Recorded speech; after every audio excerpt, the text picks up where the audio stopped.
The Scarlet Letter by Nathaniel Hawthorne is about a character named Hester Prynne who had committed a crime in her society that led her to being sentenced to do time for the rest of her life and wearing the letter of her sin, a scarlet red A for adultery.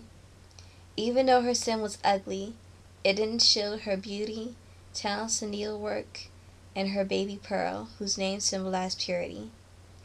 She was shunned by her community back in the 17th century. Do our society shun people? Think about some of the celebrities now that were once successful but later committed a crime or did drugs and are now forgotten. Question: does anybody remember this man?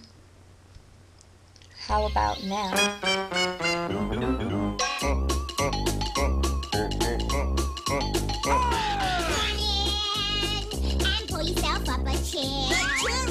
Let the fun begin, it's time to let down your hair. TV sure excited, those friends have been invited. So wacky, TV Playhouse. Paul Reubens, aka Pee Wee Herman, was a children's character during the 1980s, starring as a stage act and later filmed on HBO in 1981.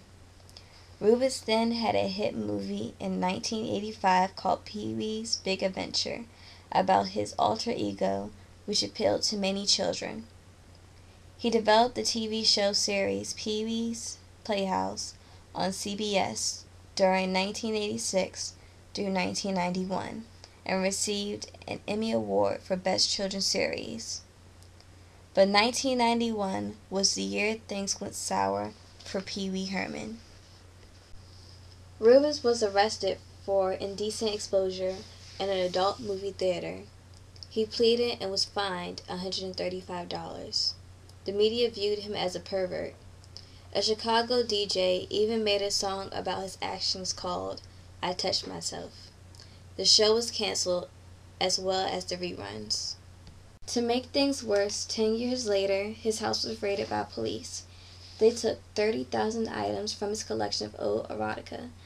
The district attorney viewed them and recognized a small fraction of it as child pornography that were decades old. The charges were reduced to obscenity, and Reubens pleaded guilty and paid a $100 fine in exchange for probation. Society gave Paul the letter P for perv. Paul still kept up his acting career besides Pee Wee. He appeared on Mystery Men and Dr. Dolittle as the Raccoon, Reno 911, and a drug-dealing hairdresser in Blow.